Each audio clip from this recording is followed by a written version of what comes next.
हाय friends, मैं doctor Ekta Sharma, facial aesthetic physician and cosmetologist practising in my own centre Mediva hospital Jaipur Rajasthan.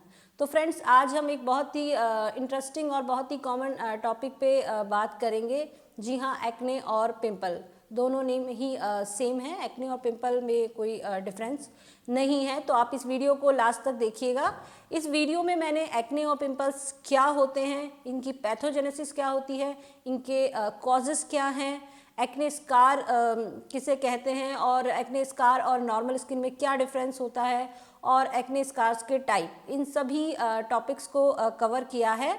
तो please आप last तक ये वीडियो ज़रूर देखिए। तो फ्रेंड्स, एक्ने और पिंपल्स क्या होते हैं? एक्ने और पिंपल्स बेसिकली सिबेशियस ग्लैंड के इन्फेक्शन होते हैं।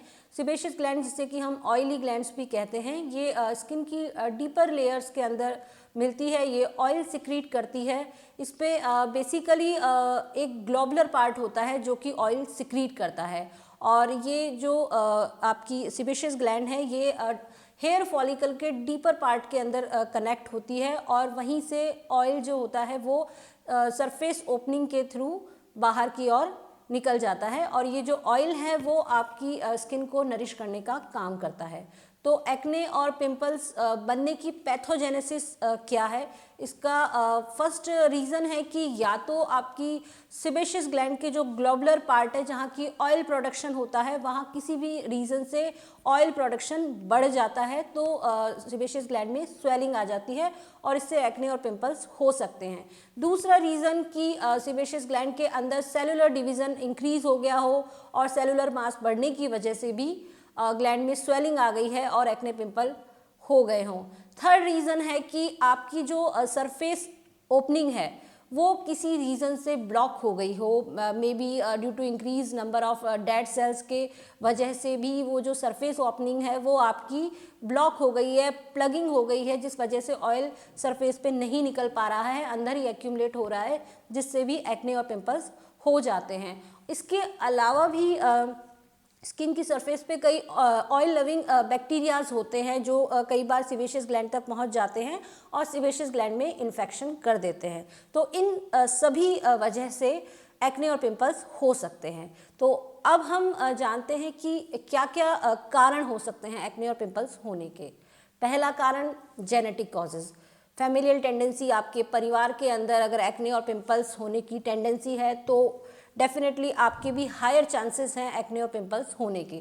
ज़रूरी नहीं है कि एक्ने और पिंपल्स आपको हों, लेकिन आप हायर रिस्क में हैं कि आपको एक्ने पिंपल्स हो सकते हैं। दूसरा कारण दैट इज़ हार्मोनल चेंजेस, जो कि एक्ने और पिंपल्स का मेन कॉज है। हार्मोनल चेंजेस 15 से लेकर के 25 ईयर की एज में, जो कि प्यूबर्टी एज होती है, दैट टाइम हार्मोनल चेंजेस होते हैं। मेल्स के अंदर एंड्रोजन्स इंक्रीज होते हैं। एंड्रोजन्स मेल सेक्सुअल हार्मोन्स, और ये male sexual hormone androgens oil production को इंक्रीज कर देते हैं, जिसकी वजह से ही 15 और 25 ईयर की एज के बीच में लड़कों में पिंपल्स, एक्ने की प्रॉब्लम होती है।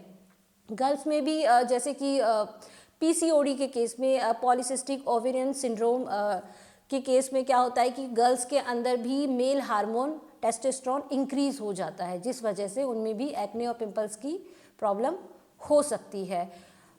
हार्मोन्स की वजह से ही मेनली एक्ने और पिंपल्स होते हैं। और जो मोस्ट कॉमन जो एज है पिंपल्स होने की, दैट इज़ 15 टू 25 ईयर। लेकिन ऐसा नहीं है कि 15 ईयर से बिलो भी एज पे पिंपल्स हो सकते हैं और 25 ईयर की एज के बाद भी, इवन ओल्ड एज के अंदर भी पिंपल्स हो सकते हैं। जो सिबेशियस ग्लैंड है वो हमारे जैसे कि फेस पे, नेक पे, अपर पार्ट ऑफ बैक पे, शोल्डर पे, यहाँ पे मोस्ट कॉमनली मिलती है। तो इन लोकेशंस पे ही एक्ने और पिंपल्स मोस्ट कॉमनली होते हैं। थर्ड जो इम्पॉर्टेंट कॉज है दैट इज़ मेडिसिन, जैसे कि स्टेरॉइड्स के अगर आप यूज़ कर रहे हैं तो एक्ने और पिंपल्स होने के चांसेस बढ़ जाते हैं। नॉर्मल रूटीन केयर की, आप अपने स्किन की रूटीन केयर किस तरह करते हैं, जेंटल वॉश, स्क्रबिंग अगर आप नहीं कर रहे हैं तो डेड सेल्स के नंबर बढ़ने की वजह से, डेड स्किन लेयर की वजह से भी आपकी सरफेस ओपनिंग प्लग हो सकती है। ऑयल प्रोडक्शन नहीं ऑयल जो है वो बाहर नहीं निकल पाएगा और इस वजह से भी आपके ब्लैक हेड्स और वाइट हेड्स बन जाते हैं। इसके अलावा और जो कॉजेज़ हैं दैट इज़ आप अगर रेगुलर जैसे एक्सरसाइज नहीं कर रहे हैं, हेल्दी डाइट आप फॉलो नहीं कर रहे हैं, हाई ग्लाइसेमिक इंडेक्स वाला आप फूड, हाई कैलोरिक फूड जैसे कि स्वीट्स हैं, चॉकलेट्स हैं, oily foods, fatty foods, fried foods अगर आप ज़्यादा कंज्यूम कर रहे हैं तो डेफिनेटली एक्ने और पिंपल्स के चांसेस बढ़ जाते हैं। तो फ्रेंड्स मेनली यही मेन कॉजेज़ हैं जिनकी वजह से एक्ने और पिंपल्स हो सकते हैं। तो अब हम जानते हैं कि एक्ने स्कार क्या होते हैं। एक्ने या पिंपल्स के बाद जो निशान आपके फेस पे, स्किन पे हो जाते हैं दैट इज़ एक्ने स्कार, उन्हें हम एक्ने स्कार कहते हैं। तो एक्ने स्कार के अंदर और आपकी नॉर्मल स्किन के अंदर क्या डिफरेंस है? बेसिकली क्या होता है कि फ्रेंड्स जब कोई इन्फेक्शन होता है तो आपकी बॉडी का इम्यून सिस्टम उसको प्रोटेक्ट करने की कोशिश करता है।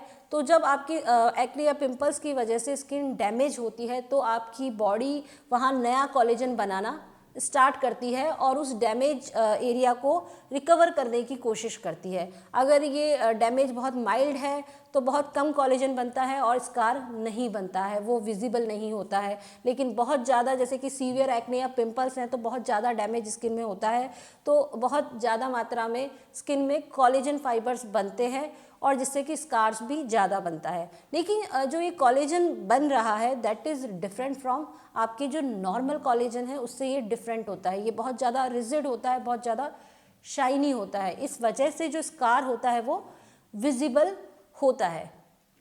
तो अब हम जानते हैं कि एक्ने स्कार्स कितने टाइप के होते हैं। एक्ने स्कार्स दो टाइप के होते हैं, डिप्रेस्ड स्कार्स और hypertrophic scar.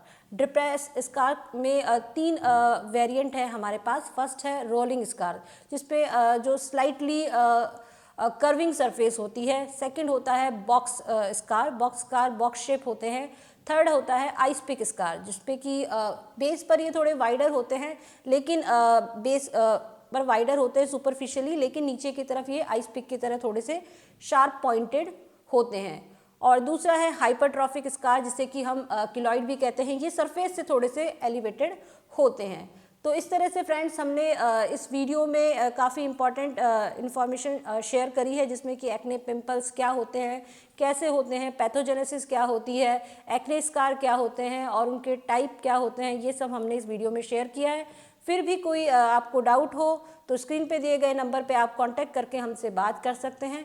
Thank you so much.